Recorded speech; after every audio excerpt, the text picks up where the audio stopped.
What's up, dude? We're live. What's up, guys? We're only going to be here for 30 minutes. Welcome to Crazy Pinfalls. We're trying to talk about Extreme Rules real quick Man. and how insane it was. I got a buggy here. Hello. We're live. Hi. So what did you guys think of the show? Best Dude. WWE show of the year. Yeah, absolutely. Tom, do you want to go first? Give your thoughts?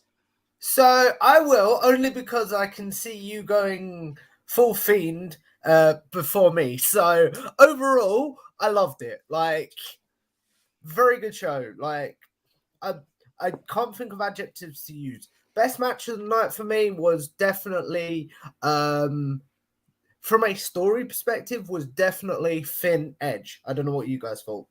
Yeah, I agree. I think from a storyline perspective, Finn and Edge was the absolute highlight. I thought, obviously, moment of the night, Bray Wyatt, performer of the night, Bianca Belair. I think Bianca Belair just puts on a great show every time she steps out into the arena. I just thought, again, echoing your thoughts there, Tom. Best WWE pay-per-view show of the year. I don't know what throwback thinks. I don't know what you guys, from your side, what do you like? It must be the best WWE pay-per-view of the year. I can't. It is, but I'm going to be selfish because of the fact that Tom already knows where I'll be in November. So I'm going to be holding my judgment until then. I will literally be at War Games this year, which is awesome, and I can't wait. Amazing. But all right, the thing with this, rephrase that best WWE show of the year so far. For me, though, this was it. And because I was watching a bit, but I was getting all the feeds on Twitter and stuff and seeing the highlights when they were popping on YouTube real quick. But for me, the performer of the night is not Bianca. And then everybody's going to say, why? It's Bayley. Because if Bayley doesn't sell that KOD on and holding that ladder, the game completely changes. If she reverses the KOD and puts Bianca in something in the Rose plan, we have a new champion. Bayley carried Bianca in that match. She sold that match. Yeah, I agree. Absolutely. Because Bayley had to take a lot of bumps.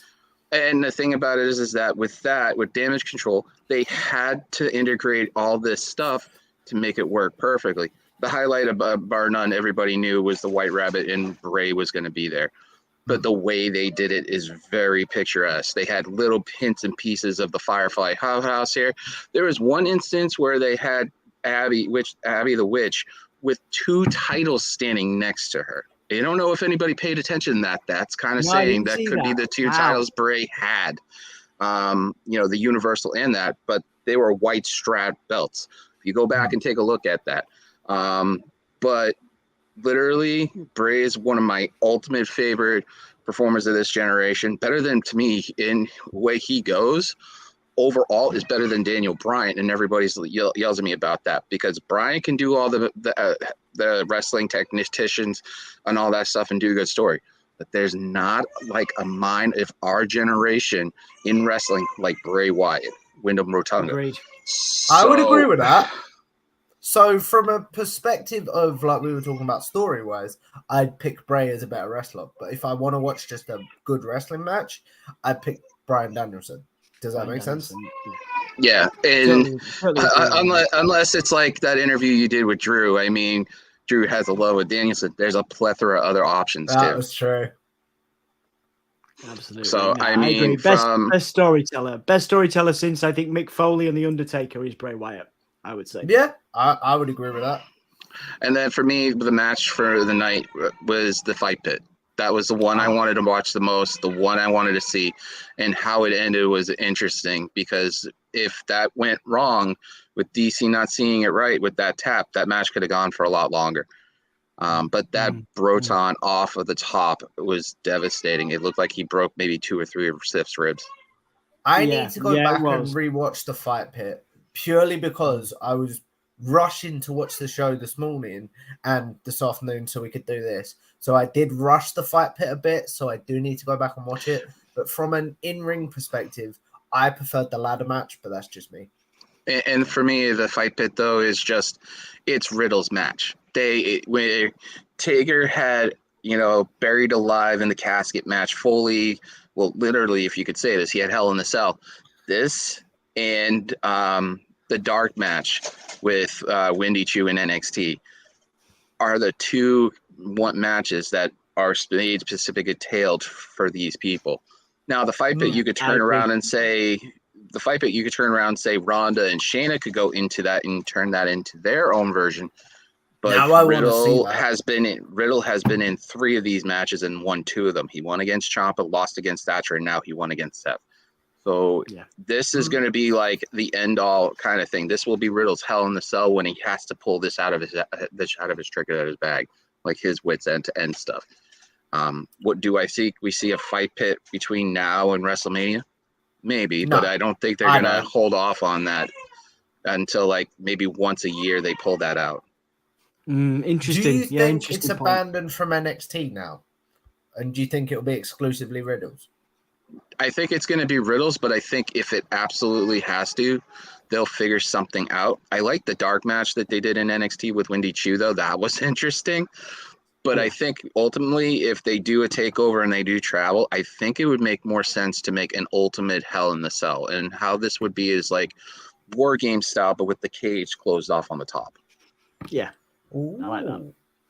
Yeah, I agree. So overall, yeah, I would say I really enjoyed the show. Like, this tells you how much I was looking forward to it, boys. Like, I fully woke up and fully turned the network on was the first thing that I did, which has not happened in... Uncle Tom, hi! Hi, Brody. Hi, all the way from UK. Yeah. How Tom you doing? says hi, by the way. How's it going, guys?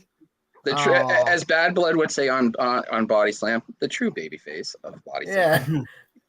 Yeah. While we're doing this, I'm holding my son, by the way, and I'm feeding him. So we can keep going. It's all good. So, like, when it comes to the WWE pay-per-views, normally I don't know how you watch them if you're not doing live reaction stuff, but literally I will sit and I'll do some things in the morning and then I'll go, okay, let's put it on. But the first thing I did before I even got up was put the pay-per-view on because I was that excited. That has not happened for WWE in at least pre-AEW, maybe even longer. Maybe. Yeah. I think for me, WWE-wise, when it's something I had to absolutely run if I couldn't make it, was like, oh my God. This is how old I'm dating myself. 1998. After starring it once, I wanted to see again WrestleMania 14. I'm selfish. It's in Boston. And by the way, Tom, I want to bring that tweet I put up. I want to see what your thoughts on that about WrestleMania. Boston. Okay, thanks. But it's just there's not many pay-per-views that made me, like, if I missed it, want to rush back and go see it. I mean, the only one that probably was that was recently was Death by Dishonored that you and me talked about. Yeah. With because I was there and I didn't see the camera cuts or their delays. I got in front of the hard camera a couple of times, according to a couple of people. I love this story. So I mean, it's just, I got yelled at by security because I was right behind commentary. What is it with you and security, man? I have no clue. Literally, it's just. But that's the only one I've been trying to get my hands on and go see. When Survivor Series hits, I'll probably be getting messages from like everybody. I know you guys probably end up not being able to stay up and watch it because of the time difference. But no, mate, I'll be there. I'll be watching it. We do a lot of live reactions. You'll be live reacting, man, won't you? So, yeah, we'll be doing live reactions. I was up live. I was up live till 6 a.m. this morning UK time doing Extreme Rules reactions. That is what we do. Only Give Me a Whole Yeah podcast. And Well, why don't we do this? When I go to Survivor Series, you send me the link, and what I'll do is I'll pop in and I'll give you 2 cents from being there live. Sounds wonderful, mate. That sounds fantastic. I'll be doing that with Body Slam too, like I did after the Ring of Honor show. Oh yeah. But nice. I mean, this show is the one that shows that revigorated. Other than Mania when Damage Control showed up, a lot of people popped up. A lot of people are excited. Yeah, well, you know what I mean. A lot of people are excited for it and stuff like that. I mean, where do you guys see them going from here? They set the bar pretty high now. That's a great question, man. Keep him away from the titles is all I ask. What, Bray? Yeah. Keep Bray away from the titles. Maybe a year down the line, but I think, for now. what a great reintroduction. One of the best reintroductions I think since Jericho's debut, or back in 2000 2000. I would say I think it's one of the biggest, certainly re-debuts in WWE history. Last night with Bray. I think there's solid direction for Riddle now. He's a main eventer. He's established himself as a main eventer. I think the Brawling Brutes and By the way, Sheamus got robbed. Yeah, Sheamus got robbed. Brawling Brutes and Imperium can go again. They've been they keep doing amazing stuff. Those guys. So I'd love to see that again. There's direction going forward for them. We saw some Miz and Loomis stuff that's still going. There's really strong. Is that what that was? I got really confused by all that stuff. Yeah, Miz and Dexter Loomis. There's some really strong, some really strong storylines going ahead after Extreme Rules. I can tell you this much from what I've been getting watching NXT for covering it for Body Slam. Don't be shocked before War Games we see Indy Hartwell up because they want to set up a Maurice and Miz match, and they need Indy to be a part of that. Okay. I won't be shocked about that. But the thing about it is the interesting part of the whole thing with Miz is he can work with anybody and stuff like that. But Dexter needs a mouthpiece, and Indy's the perfect person considering their chemistry in NXT. But I won't be surprised with Imperium and the Brawling Brutes that they add members, because that will be probably they said they'll do 2 War Games. I won't be surprised if they do 3 or 4 just because of the fact that they need to fill the card a little bit in it, because they're not doing traditional Survivor Series matches this year. So if you're going to have War Games type matches, you're going to have to fill Survivor Series type War Game matches. And that is something where, there were 4 Survivor Series matches in every card since 1988 or something like that, since the beginning of Survivor Series. Something like that. I think the only one that hasn't had any traditional was 98, which was the Deadly Games tournament. I think Dom will be able to correct me on that. I think. I think your facts are exceptional, man. This is why you're here, because you have that excellent knowledge. For me, like I say, I'm so excited about the Survivor Series. I think they've really pushed the boat out. Going into bloody hell, that's next month, isn't it? Yeah. They're doing it differently. It's going to have storylines. It's going to have actual storylines that matter going in and out of it, and that is entirely different to what we're used to. So. It's a really exciting time to be a wrestling fan. And we were saying last night on Give Me a Hug, this is a wonderful time to be a WWE wrestling fan. And I haven't said that for a year, 2 years. I haven't said those it's words. been all about AEW. It's been all about how excited we are about AEW. And WWE now is back in the game. And, it's wonderful to be talking about WWE with so much enthusiasm. And the best part about it is that they did NXT-style call-ups. Like how they would introduce indie stars. You had Nikita Lyons and Braun Breaker. Freaking Breaker. Halloween Havoc is about a week or 2 away. And don't be shocked if they have him in that spot where they're having him on TV waving to people. Hunter has a natural aspect of doing stuff like that. Braun will be at Survivor Series, and he will no longer be, if that is hinting at correct, the NXT champion. He will be on the main roster. That is going to happen. And now the question is, who do you put in that role? Do you put JD, or do you get a Dragon off that? I've been saying this on the Body Slam post show for NXT for months. Bate is going to be added into that match within the next few weeks, and Bate will be taking the NXT mantle for a little while in order to make sure that man. I'd love to see that. And that will happen till NXT Europe starts, because then he'll become the first ever NXT Europe champion. And that would make perfect sense, because then you'll have like Carmelo Hayes set up. Or you can even, for Survivor Series, have Bader have a month run with it and give it to Hayes to have a run with it. I mean, It makes a perfect sense. But my God, if they're doing these things with Hunter and they're doing it in a grander scale than the black and gold, we're in for a treat for a long time. Do you guys think, I'm really curious to know what you think of this, because of Sean and Hunter being as close as they are, do you think that will create more cohesion with NXT call-ups and stuff like that, and with NXT being Triple H's baby, do you think he'll treat NXT call-ups a lot better than Vince would? I think it's going to be one of the points where NXT call-ups are going to be. It's going to be judged based on where they are at that point. Breaker has already been main roster ready for a while. Hayes, even though he needs to have that big title like every one of the else that has the big names in black and gold. Ciampa, Pac, the former Neville, obviously, Sami Zayn, etc. It's got to be those things where people have to see that if they held the title for a specific amount of time. Look at Ciampa. Ciampa to me is the last true black and gold champion of that era, and it makes perfect sense because of the fact that it has to, it has a pattern that's been going for a long time. Look at it. If every single NXT champion, except for maybe one or two, has been called up and got a straight push. The very first one when they introduced the Universal title is Finn. And Finn literally got in that match.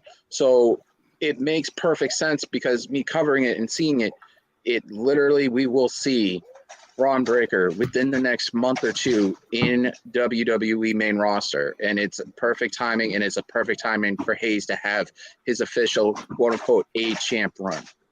Yeah, totally agree with you there, man. I think that, I would say that he's kind of next in line for a main roster call-up as well. I would say that, obviously, you've got Bron Breakker is a natural main eventer as well. There's so many great talents coming up from NXT that are going to do so well on the main roster. And, again, those examples that you gave, they'll have their NXT title run. And then, Tyler Bate is one. They'll have an NXT title run, and then they'll go to the main roster. Do you know what I mean? And they'll thrive in that situation. Absolutely. Yeah, and the other thing also is because you guys also watch the UK too, is that a lot of the UK talent who held that title is in the same position as the NXT title. Yeah, that's very true. Absolutely, mate. I mean, obviously, Carmelo, you mentioned Carmelo there, and obviously we were talking, he's got, without no pun intended, he has the whole WWE universe in his hands. I think that he will be the next major star to come up from NXT. And like I say, if this sort of time can be that launching period for them, Tyler Bate and Tyler Bate particularly there as well, Carmelo Hayes. I think both of those guys, the sky is the limit. The sky is the absolute limit. We talk about Bron Breakker, but next up, Carmelo Hayes, Tyler Bate, will be world-renowned stars in the next 2 or 3 years. I'll even throw some names that can come from the main roster down. And he just debuted. I know I'll get flack for it from Tom. Bray could go down at some point in the next 2 years and help because of his mind, like that creative mind. Get somebody up there. You won't get no flack from me. I fully agree with that. That is the one title like Roman he does not have. Now, I've been saying this, and I want your opinion, Dom, on this. Roman, because we didn't have Roman at Extreme Rules and we're having him at Crown Jewel, do you still believe he is the true? And Tom, we've talked about this when you and me had something. Cheap plug, Tom interviewed me. It's coming out soon, so there you go. Comes out in 2 weeks. Hopefully it's 100. That'd be awesome. But the thing is that, to me, Roman is not the undisputed WWE champion. And here's why. If you consider somebody undisputed, and I'm dying on this hill, and I've gotten flack between Sean Ross Sapp and all this stuff, I don't care. I will die on this hill. This is a hill he's going to die on, Dom. And I'm coming round to his thinking. I'll say that. All right, go for it, man. Go for it. Roman doesn't have the NXT title.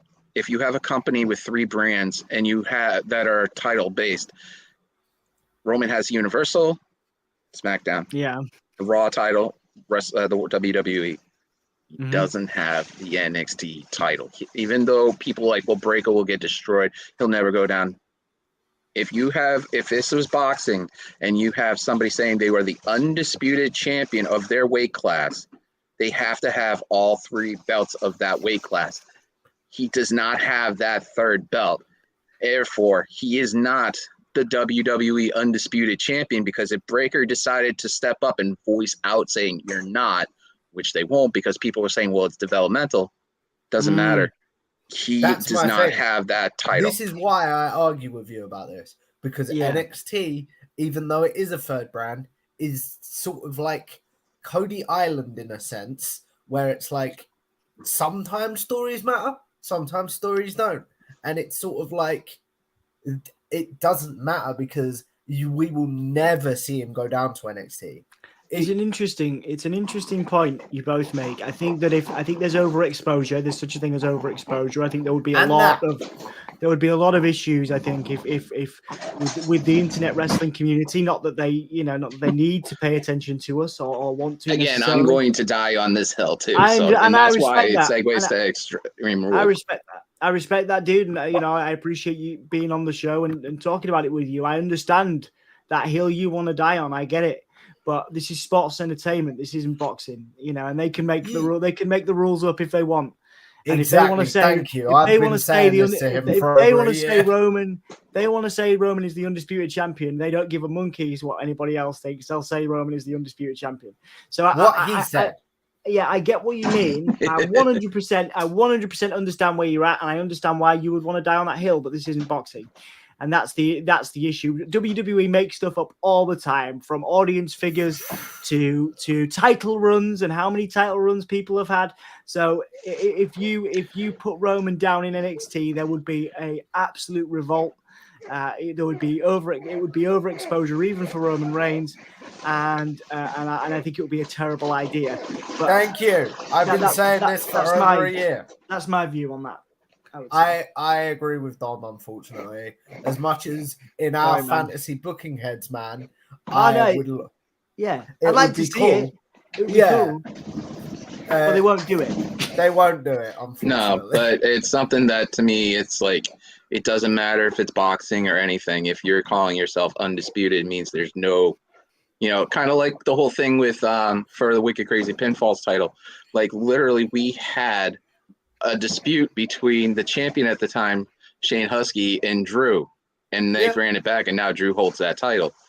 It's just, that's, for me, as somebody who like promotes that title, if there's somebody that disputes it, I need to fix that. That's the way I'm seeing it. Is it fantasy booking? Yeah, but still, it's legit. If you go into anything, I do. It's a legit system.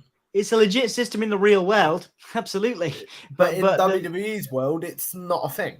In the WWE's world, where you can magically conjure up title reigns and how many title reigns somebody's had, and change their name and change someone's entire backstory week on week. You talked about that, Don. I'm really curious to know this from you fellas, and I keep taking over the show.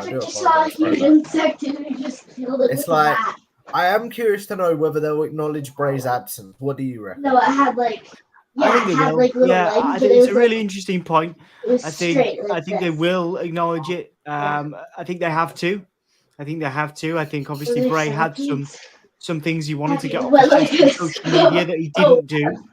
And I think some of that will play into his future promos. Some of the gripes he had, with the old way and the old system. The old system being Vince McMahon. I think he will have a bit of a Cody style carte blanche with regards to his promos. He'll be able to say some stuff. He'll be able to say some stuff that perhaps he wouldn't be able to. He wouldn't have been able to say under Vince. And I think we'll see that absence acknowledged in some form. Yeah. I want to bring that back. I honestly think with Bray though is that he has a better working relationship with Paul Levesque, aka Hunter, than he does with Vince. I think there's more respect, especially since if you think about it, the Bray Wyatt character was groomed in NXT, so Paul literally groomed, that whole Wyatt family kind of thing. So hence why he's a lot closer with those talents. If you have somebody that's credible as him, and we just got through Extreme Rules, think about the limits for Crown Jewel. Think about the impossibilities for Survivor Series. I mean, this is a game changer because only thing I will say is I don't want to see him on a War Games team. I'm very keep him to himself. I think there'll be some. I think they'll be sparing. I think they'll use Bray sparingly for the next few weeks until the pay-per-view. Obviously, you guys know. I am a huge Bray fan, and I'm not even sure he's showing up on Raw. You know, I'm going to be watching Raw in case he does.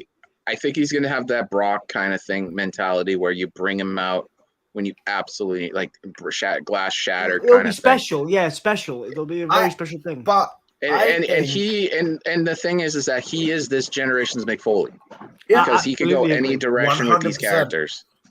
Absolutely. Well, all I will say is I think we will see the Fiend or whatever his spooky character is now sparingly, but I think we could see whether they bring back Mr. Rogers Bray or Swamp Bray or basically the human side of Bray. I think we might see quite regularly.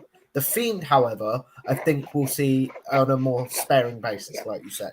Yeah. And the thing about it is that with the right pieces, they are missing one piece for the Wyatt family to be full force again. And that's Eric Rowan. Yeah. And they can even turn around, and if Alexa decides she's not happy with what they do, just bring her in at some point and do something different. There's so many options that Bray can do because that locker room has so much respect for him, you know. So everybody wants to work with him. It's been perfectly documented. I mean, Seth, the Era Hawani interview, Seth said that that's the one biggest thing that he regrets not doing is not finishing working with him. And if he got a crack at him, he wants it again. So don't be surprised we see all these matches that everybody wants. Yeah, I want to see more cinematic from Bray, though. You do? I think the world is done with. I think people want, people want Bray to prove himself in the ring. I think if you go back to spooky, wookie Fiend Bray, and I love the Fiend, as you know, but I think if you go back to that and overuse it, and overuse the cinematic stuff sparingly, yes, everything sparingly, special. Oh, I'm not saying every match he has to be cinematic, but I want to see more Firefly Funhouses, more stuff like that, because he's one of the only characters you can do it with. Yeah. And then what are your guys, because we're going to be wrapping up in a couple of minutes, because this is going to be a half hour long, not like usual Wicked Crazy Stand. What are you guys' expectations going into Crown Jewel? And what do you guys see that's possibility for matches for Survivor Series coming forward? Well, I won't be watching Crown Jewel because reasons I just don't agree with Saudi and stuff like that. So I don't watch them shows. So, but for Survivor Series, I'm excited to see War Games. But I will say, I don't want War Games to become a yearly Survivor Series thing. I want it to become when needed. I don't want it to become like the Brand Warfare or the Hell in a Cell pay-per-view. Do you know what I mean? Yeah, I do. I think if it leads to a more exciting Survivor Series, I'd be okay with War Games repeating. I think Survivor Series is played out the traditional Survivor Series where there's no storylines going into it. It's just, 6 dudes or whatever, each side beating each other up just for the sake of it. Yeah. I think if War Games leads to a more creative Survivor Series, I'm all for that. In terms of Crown Jewel, it's a silly, fun pay-per-view, where they have big matches to appease the Saudi government. We watch it live on the podcast because it's at 4 p.m. UK time, which is a wonderful time to watch a pay-per-view when you're used to staying up till 1 a.m.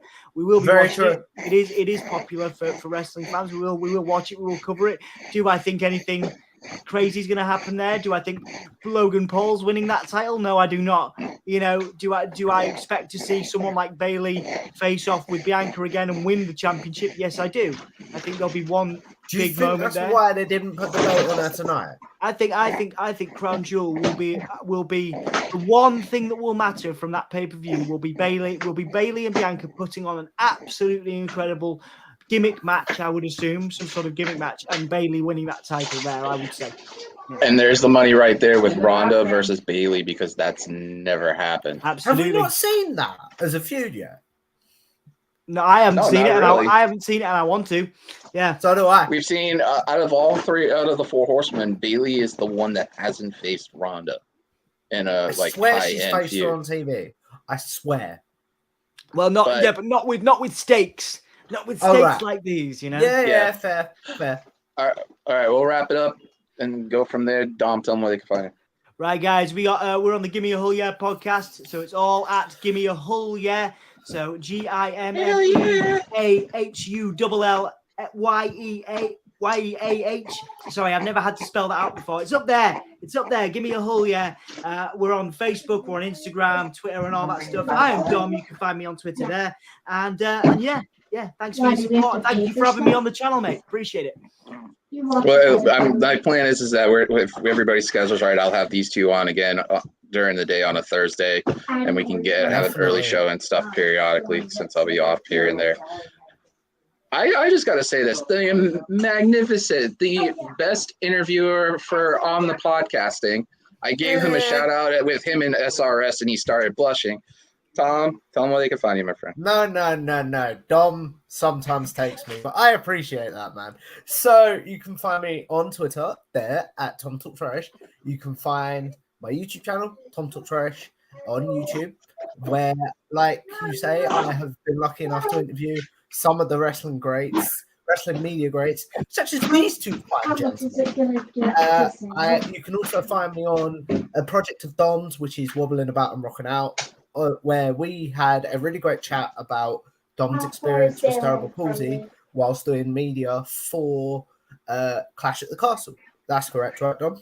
Yeah, working with WWE, doing interviews. Some of those you can see on our channel. But yeah, we were talking about accessibility because obviously I have cerebral palsy, and that's how me and Tom connected. We were talking about disability and difference, and we have lots of great debates around that, don't we? Do? Yeah, definitely. Well, anytime you guys have that, me and Tom have the same affliction. I